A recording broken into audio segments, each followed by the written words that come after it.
il y avait une balance. Ils étaient donc de mesurer chacun des musées.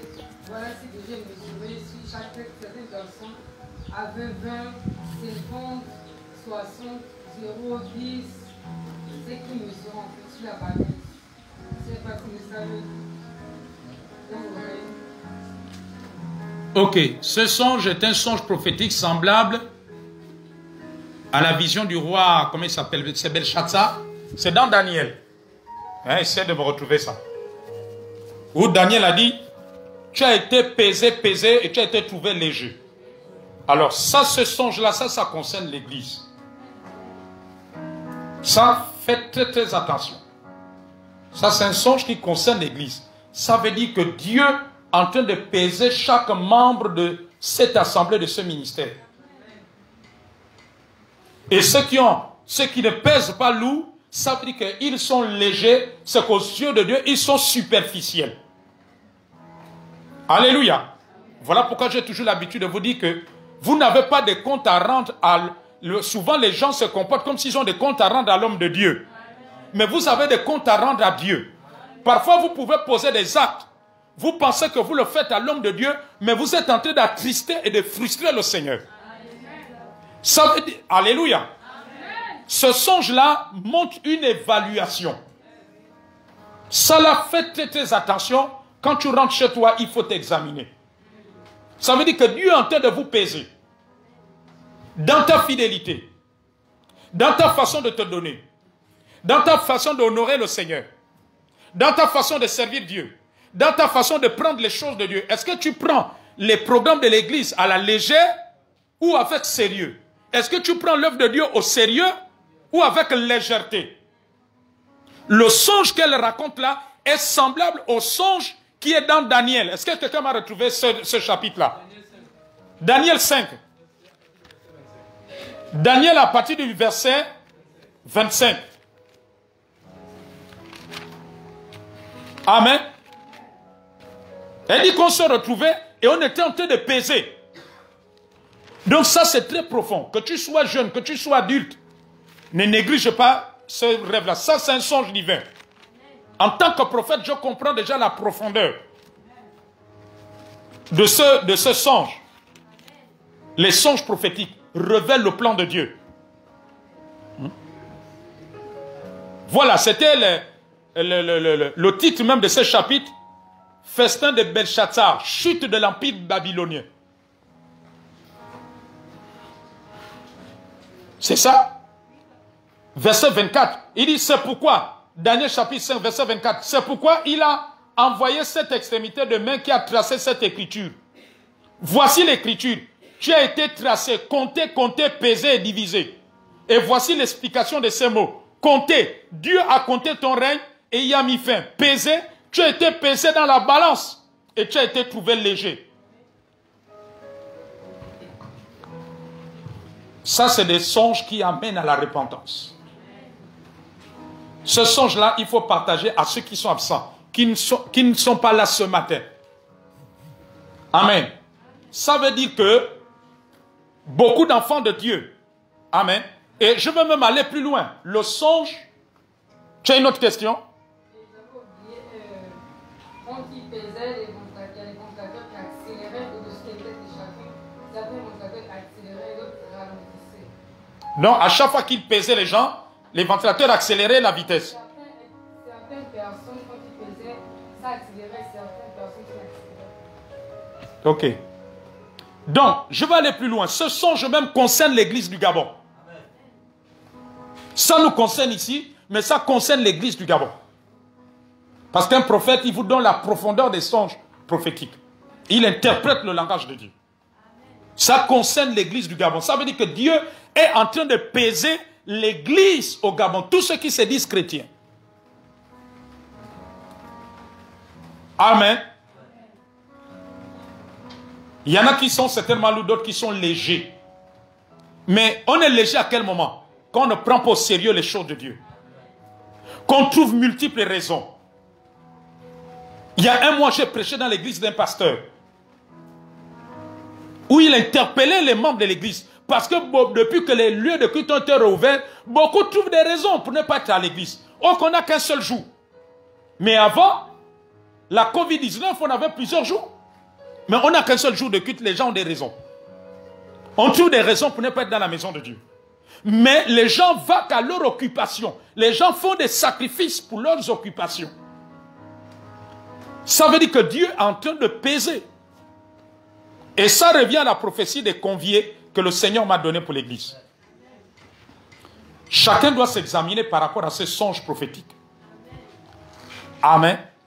Dieu est en train de peser. Et beaucoup sont en train d'être trouvés légers. Par leur attitude, leur comportement, leur façon de faire. Leur négligence des choses de Dieu. Ils ne sont pas prêts à faire des sacrifices pour Dieu, pour les choses de Dieu. Mais ils sont prêts à faire des sacrifices pour leurs besoins. Pour les désirs de leur cœur. Les désirs de leur famille. Alléluia. Mais pour Dieu, on trouve des raisons. Il y en a qui trouvent des raisons, même la pluie. Mais pourtant, quand il pleut, ils ne manquent pas leur travail. Alléluia. Est-ce que quelqu'un peut dire à son patron, je ne peux pas venir aujourd'hui parce qu'il y a la pluie? Amen. Il y a des gens, s'il pleut 2 dimanches, 3 dimanches, ils ne viendront pas. Mais quand tu as cette attitude, tu es trouvé léger aux yeux de Dieu. Ça veut dire que chacun doit s'examiner. Chaque chrétien de ce pays doit s'examiner. Ils doivent s'examiner. Les chrétiens n'ont plus le zèle pour les choses de Dieu. Ils n'ont plus le zèle pour adorer leur Dieu. Ils ont transformé les jours de culte en leurs jours de repos pour faire leur lessive, aller dans leur plantation. À leur rendre visite à leur famille. C'est que tu es trouvé léger. Quand Dieu n'a plus de place. Mais c'est ça qu'on appelle donner à Dieu la première place. C'est-à-dire que pour Dieu, tu privilégies. C'est-à-dire que Dieu est d'abord privilégié.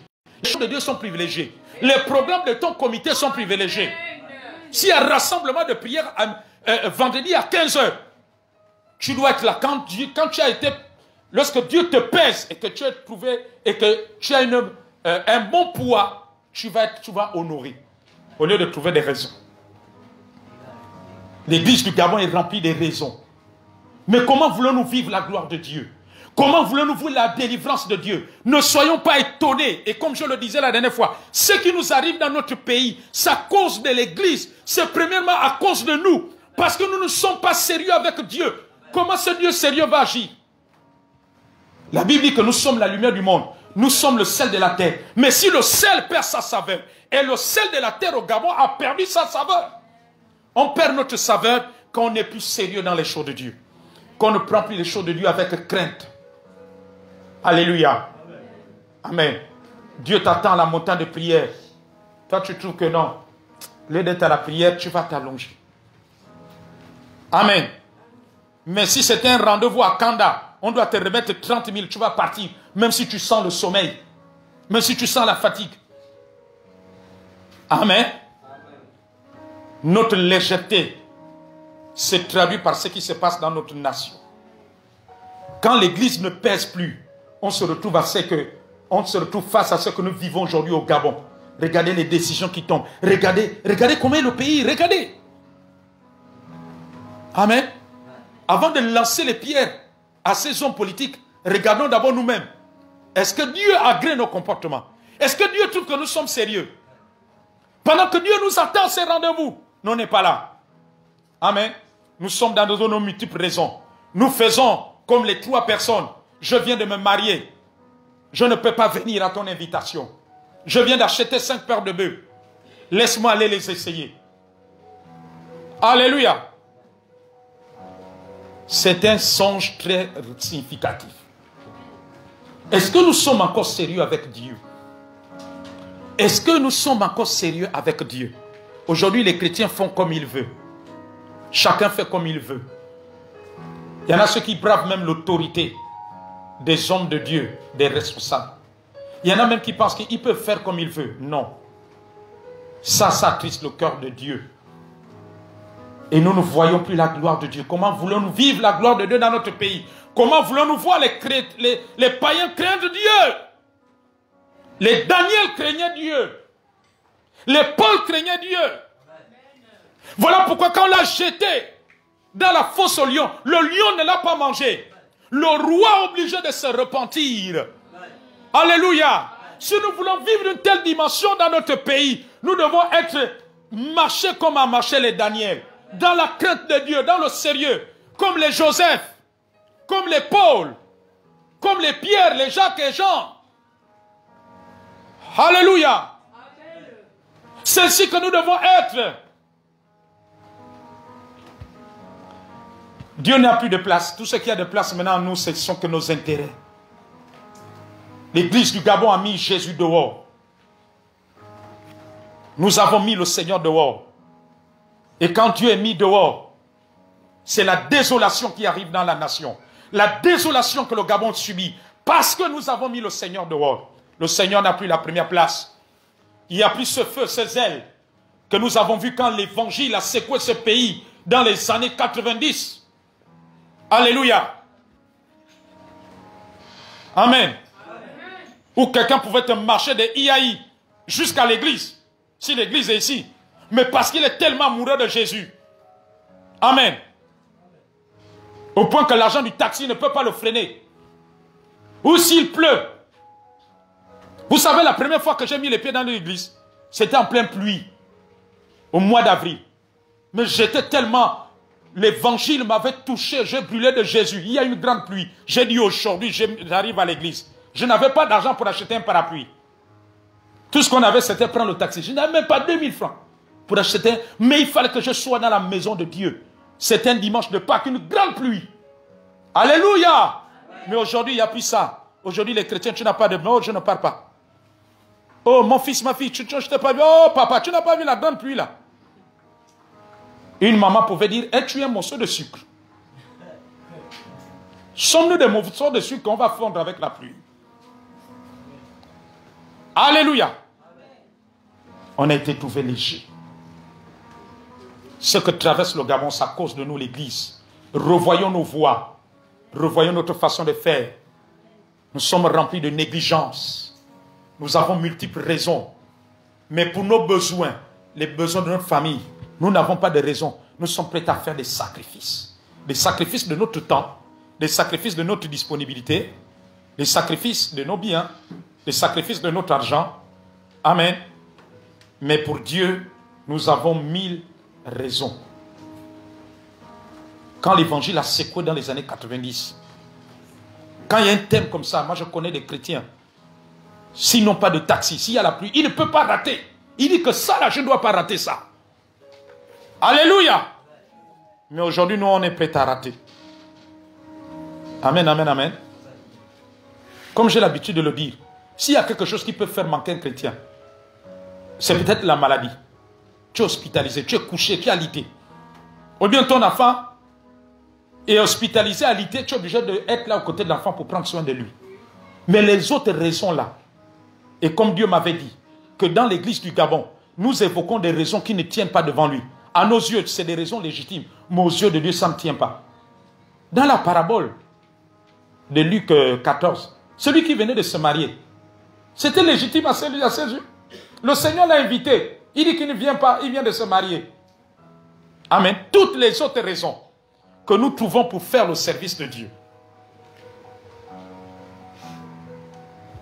ça nous rend légers dans la balance. Il n'y a plus ce vœu-là, ce zèle. Et ça se répercute dans notre nation. C'est le feu du peuple de Dieu qui arrête certaines choses. Parce que Shadrach, Meshach, Abednego et Daniel étaient amoureux du Seigneur, étaient zélés pour Dieu. C'est pour ça que la gloire s'est manifestée. Alléluia. C'est un songe, tu dois méditer là-dessus. Ne va pas seulement méditer sur la prophétie de la bénédiction, mais médite aussi sur les avertissements du Seigneur. Alléluia. Une dernière question, nous allons clôturer. Oui, dernière question.